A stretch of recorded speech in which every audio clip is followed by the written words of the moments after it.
I bring you all here today because I have a confession to make. I am leaving the left. Now you may ask, I didn't even know you were part of the left. Well, I didn't either. I was converted and I saw the light. I now know that the people to blame for all my troubles and all the working class troubles are definitely the immigrants that are coming across our border. Definitely not the immigrants that come here and are billionaires that are exploiting the working class to pad their pockets. It is definitely the LGBTQ people and trans people who have actually been here all along.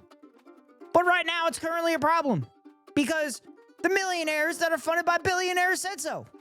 It's also because of woke ideology. The ideology that correctly points out the historical inaccuracies that we're taught every single day. It is definitely DEI, the reason that I can barely afford to keep a roof over my head. I don't know what DEI is, but I know that's it. Because once again, the millionaires that are funded by billionaires told me so. The man on the TV that makes millions of dollars in the current system that we live in today, that person definitely knows what's best for me. Which is why I continue to bootlick for the current system that we have. I hate my job. I hate my boss. I hate my landlord. I hate so many bills that I gotta pay, and I hate that I gotta pay so much money for food. Despite the fact that we actually throw food away in order to create the profit incentive for the corporations. The corporations that make all their money off paying immigrant workers a lower wage so that us, American-born workers, get lower wages as well. Did you know the difference between an undocumented worker and a documented worker? It's paperwork. Paperwork is the difference. It's almost like if we would document the undocumented, we could properly pay them and we could work together to get the value that we create for the corporation. But the corporation definitely knows what's best for me. So that's why I continue to vote in the corporation's best interest and not mine. Because guess what? I'm just a temporary embarrassed millionaire. I don't want to pay taxes when I become a millionaire someday, despite the fact that I'm literally closer to homelessness than I am to being Jeff Bezos or Elon Musk. You might have heard somebody saying those things. Particularly the stuff about immigrant people or woke ideology or DEI or anything like that. Well, these are all talking points that are pushed by people that are benefiting off the system that you hate. You hate your boss. You hate your landlord. You hate the fact that you have to have a landlord and you can't afford a house. You hate that you have to pay for education. You hate that we have to drive everywhere and that we can't have good public transportation. Despite all of this, you might continue to defend the system that you currently live in. That doesn't quite compute for me. If you dislike this system that we currently live in, why do you vote for people that are going to perpetuate this system? We hate our politicians.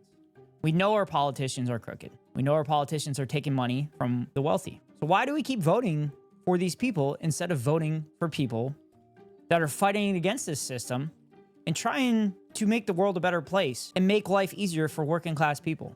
I'll tell you why. Because the wealthiest, not only in the United States, but around the world, are funding mouthpieces to continue to say that the wealthy are good people. And that without the wealthy, we would descend into chaos. And that the wealthy create jobs and we should be thanking them for creating jobs. This isn't true. It's also the same people that say you can live the American dream. You can live the American dream where you own a business and you make the passive income off the backs of your workers. That's called exploitation. You are paying your workers a wage that is below the value that they are creating for you.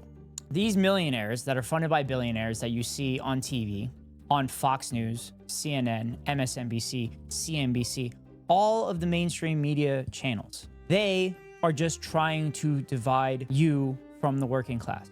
They will do everything in their power to divide you from the working class. They will turn to race. They will turn to immigration. They will turn to trans people. They will turn to gay people. They will do whatever it takes. These groups of people are no different than you and I, or the average person. They're just continuously on their pursuit of happiness. There's no alternative agenda where they're trying to come after you. They will do whatever it takes to divide us. Because ultimately, there's more of us than there is of them. Lyndon B. Johnson has an incredible quote for this. If you can convince the lowest white man he's better than the best colored man, he won't notice you're picking his pocket. Hell, give him somebody to look down on, and he'll empty his pockets for you. That's the quote, and it's right on the money, because there are constantly people that vote against their best interests, that vote against better working conditions for the working class, as well as raising wages or lowering housing costs. The current trajectory we're at, it doesn't seem sustainable. The current system we're under runs on a perpetual growth model. I hate to break it to you, perpetual growth isn't possible. And the more and more it becomes apparent that perpetual growth model for profits will no longer be sustainable, the worse and worse things are going to get. Corporations and employers will do whatever it takes to make more and more profit. A lot of the times that method includes cutting wages or cutting labor staff.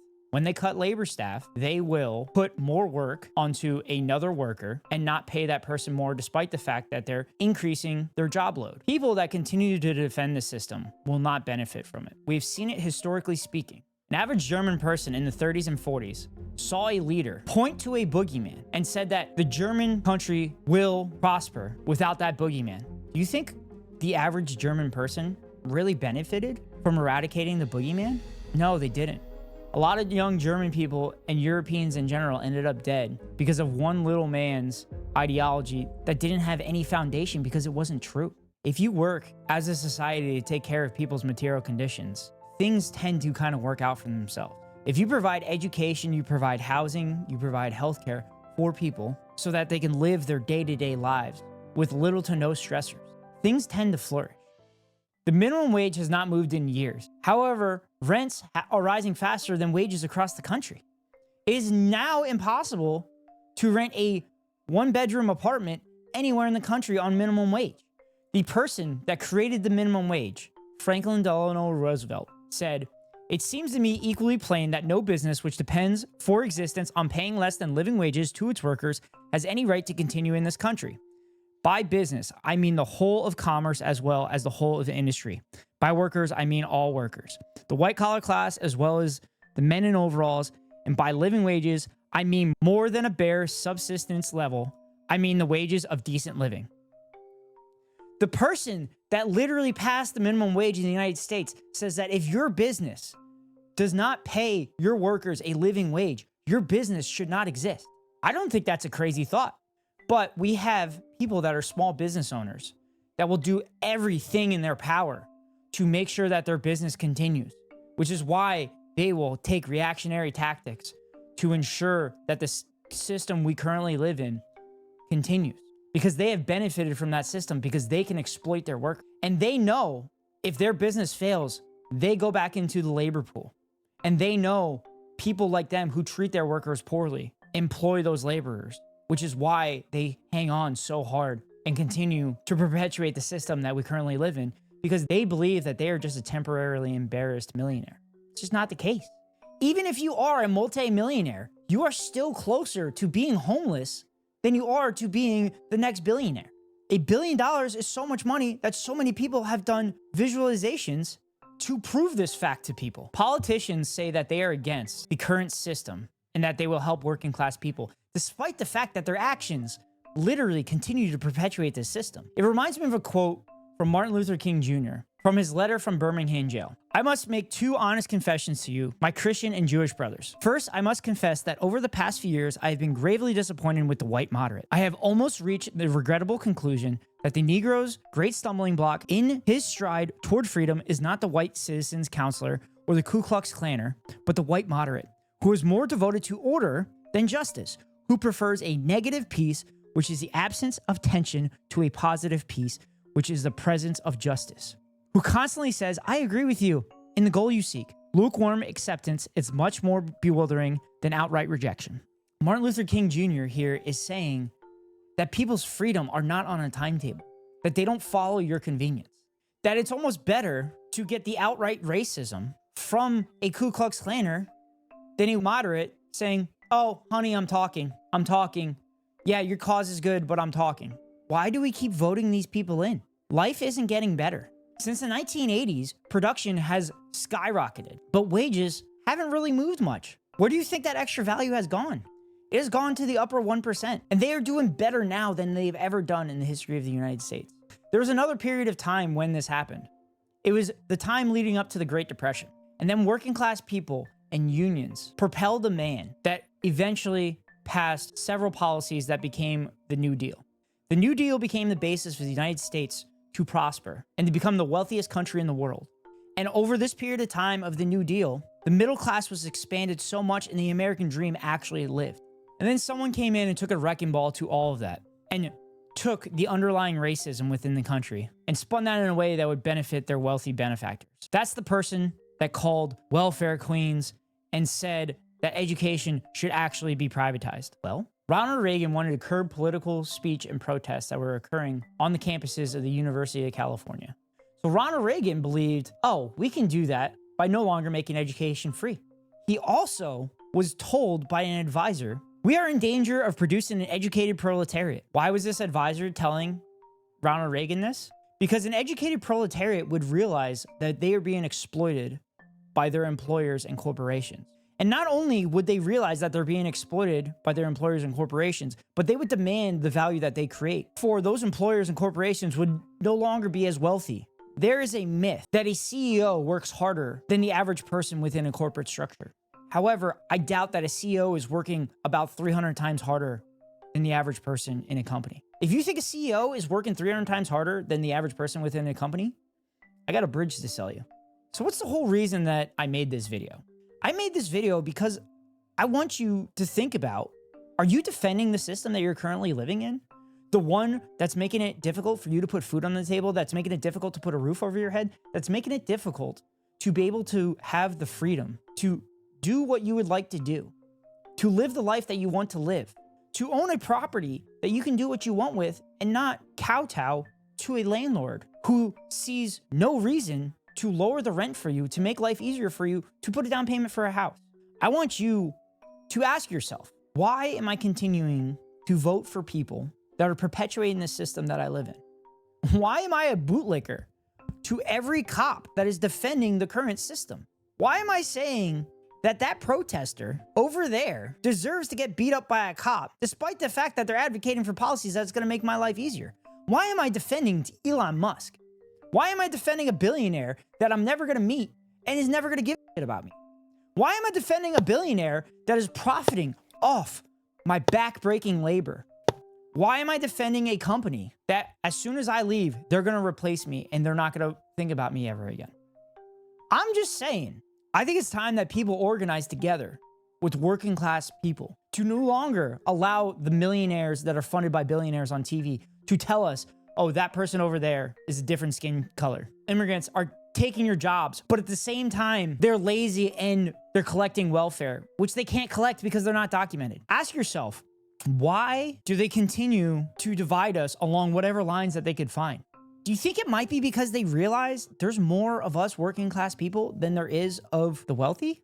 Maybe because they realize that if we develop class consciousness and realize if we work together, we can create a system that benefits everybody, not just the 1%? Do you think that might be the case? I don't have all the answers. One way that we can strive to a better world in the future is to organize and come together and realize we have way more similarities than we do differences, and that we're all just trying to get by and just trying to make a better life. Whether we're born here in the United States or born in Central America and fleeing a cartel, the grandmas and children that are coming across the southern border are not the reason that life is difficult for you. They're just like you. They're just trying to live a better life. The reason that your life is is because the last 40 years, unions have been decimated in the name of making the wealthy even more wealthy. Whenever us working class people get out of line, a force is unleashed on us to defend the system that we all hate. Those same people are working class with us. They're being paid to defend a system that they are also victims of. I think it's time to stop licking the boots of the wealthy above us.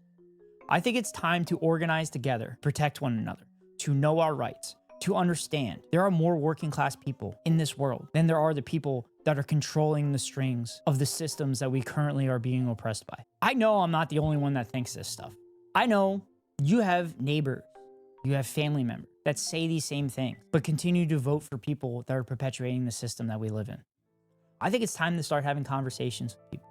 I think it's time to talk to people and try to figure out a way for a better life for the average human being. I think it's time to step up and tell the people above us, you motherfuckers have all your wealth off of our back. It's time that you give us the value that we create for you. And if you're not going to do that, then we're going to withhold our labor and you're not going to make any money. Because historically speaking, when working class people come together through all walks of life, we win. We win, and we make lives easier, not only for ourselves, but our neighbor and our other family members. We lost sight of that over the last 40 years when the world has become hyper-individualistic. But it's time to come together again and fight to make a better world. Fighting can show up in a lot of different ways. And with the decades of this system being built up and perpetuated, I think there should be no method off the table. Because ultimately, we only have one life to live. And society ends up better off when old men plant trees to which they will never see the shade of.